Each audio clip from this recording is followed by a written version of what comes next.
Hey guys, Dale here, back with a brand new RimWorld series, our Revenants of Thalnor. This is going to be part 0, so if you're new to the channel or these videos, part 0, we're just going to be reviewing some setup stuff. So we'll take a look at like mods, the Ideoligion, we'll take a look at the world, we'll talk about the objective of the playthrough. So if that's something that you're not interested in, feel free to skip ahead to part 1 for actual gameplay. So, that being said, I guess let's go ahead and get started. This is pretty hefty mod pack. Obviously, we're not going to review all of these, and you might see that there was one that was showing as red, a couple.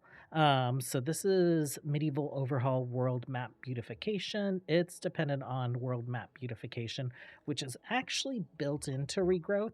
So it doesn't see the individual mod itself, but Regrowth has it, so it will work. And then I'm not sure what the other one was. Oh, House Rocksmont says that it's incompatible with RimDevil, but it is actually fine. So those two things aren't anything to worry about. If we take a look at options, this is what our startup debug log pops up when the game shows up. We don't have any like hard red errors in here. So just a lot of like notifications about different configurations that are happening. Actually, what is this? RimWorld Magic. Oh, it tried to load it twice. And Medieval Overhaul. Tried loading that twice. That's strange. It might be because I have the mods from the Steam Workshop and then like local copies of those mods, but I'll double check. Those should be easy errors to fix, as we of course don't want to load duplicates of certain mods.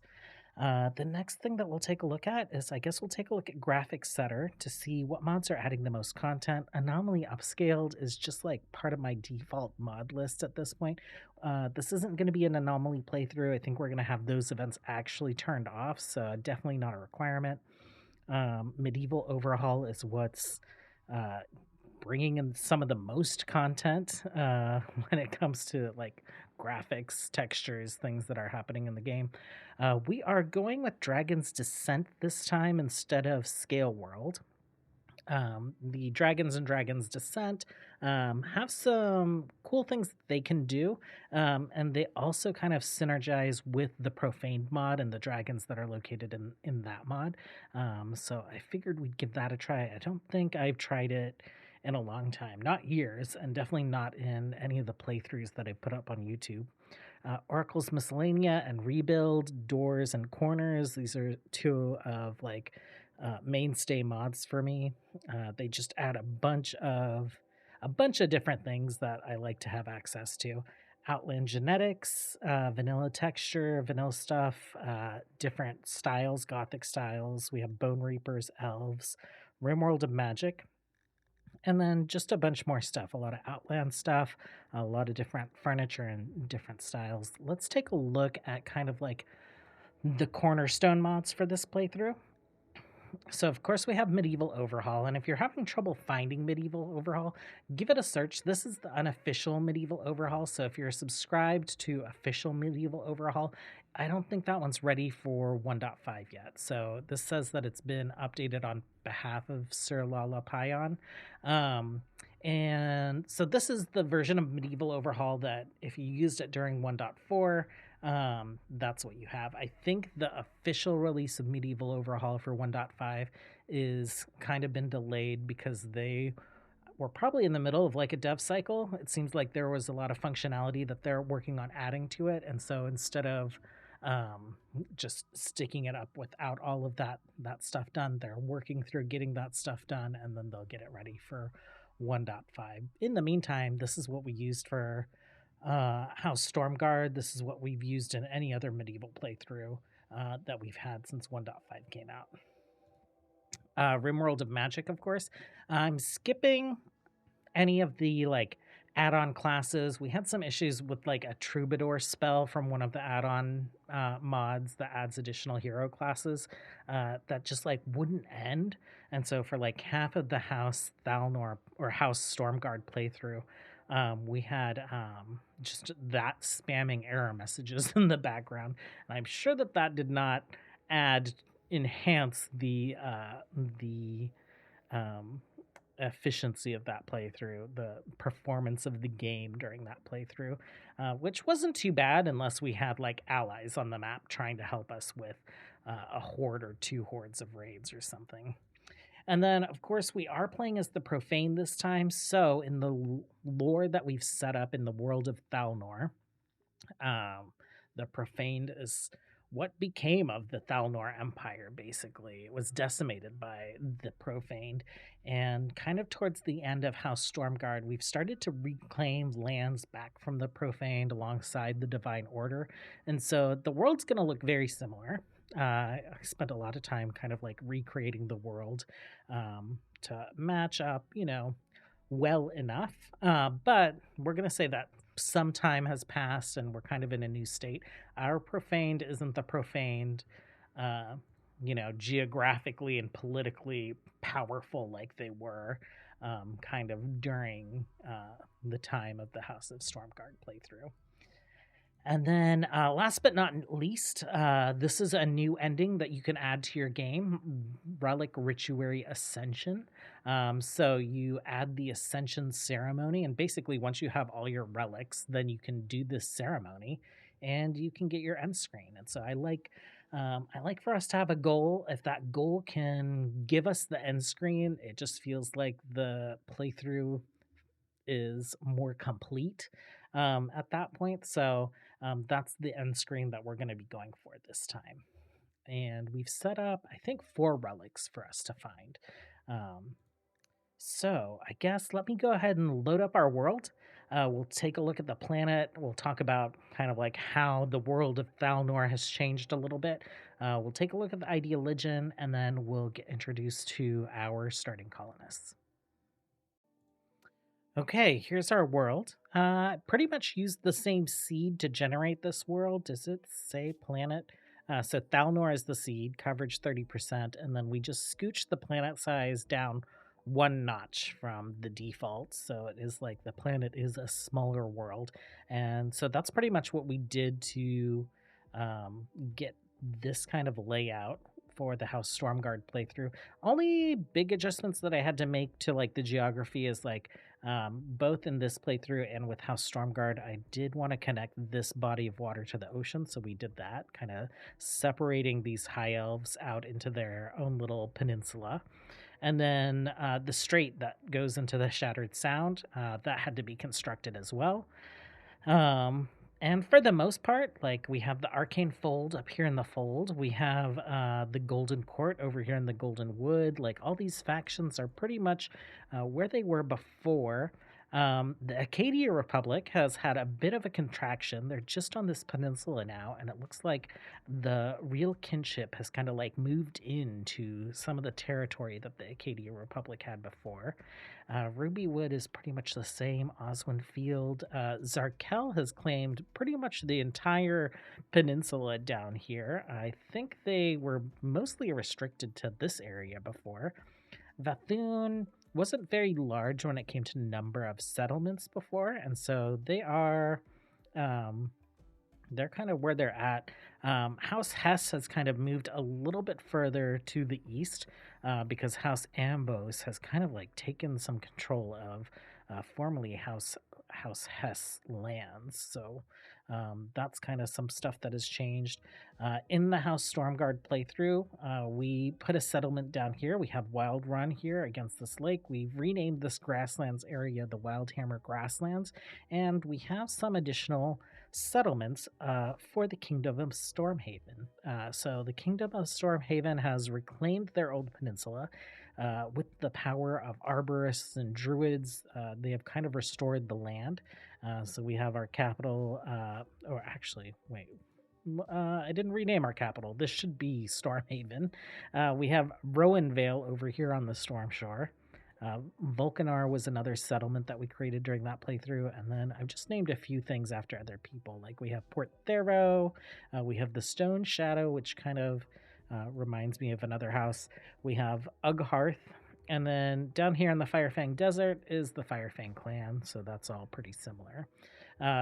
More drastic is we have what used to be the kind of like Profane Reach has been reclaimed. So, in conjunction with House Stormguard or the Kingdom of Stormhaven, the Divine Order has pushed the Forsaken back and began to heal the land. So, we have a little bit of profaned wastes, some like Badlands and desert, right before we get to the last of the lightless Imperium, now known as the Lightless Vale, and that is where we have settled right here. It just calls us colony. We haven't named it yet.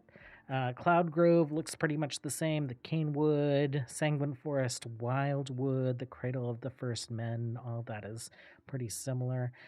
This all used to be Thalnor, all of this here. And so now we have Thalnor's Refuge, and we have just a tiny little bit of Thalnor survivors kind of rebuilding cities. That is our world. Let's get into, I guess, the Ideoligion. So we're calling our Ideoligion the Shattered Choir. It is an eldritch cult. Culture is profane. We're using profane style, morbid, and eldritch, and bloody gothic. I've never done the flesh crafting meme. And so I think with this, we're able to harvest parts from dead bodies and use those to replace limbs and organs instead of having to craft bionics and stuff. We are one with death. We have been touched by death and are indifferent to its cold embrace. We approve of magic, and then bulwark to give us some like blunt armor. We have some gods, so obviously Arya's been defeated, but she's viewed as a god by this cult. So we have Arya, mother of the profane. We have Darmak, bane of the living, Kalor, warden of death, and Veshra, carrier of souls. Down here, we have a few different roles. We have the Deathbringer as our leader. We have a Void Seeker. This is from RimWorld of Magic for the Arcane Path and Bestow Magic ceremonies. We have a Moral Guide, Bone Tender, Apothecary, Rangers, and Melee Specialist, and a Flesh Crafter. Rituals, we have our Funeral Ritual, which is the Rites of Unmaking. We have Scarification, which is, I think, required. Scars honorable. Prisoner Sacrifice, Blood Offering, and then we have a Gladiator Duel, Trial of Death, our Ascension Ceremony, and then Incantation. So our colonists are going to require to be a little bit insane. They're going to require madness because we're an Eldritch cult, and so that is one way to increase our madness. We'll be able to build buildings that should halt the degradation of our madness. But if people get low on madness, we'll have to do a ritual. And then our relics.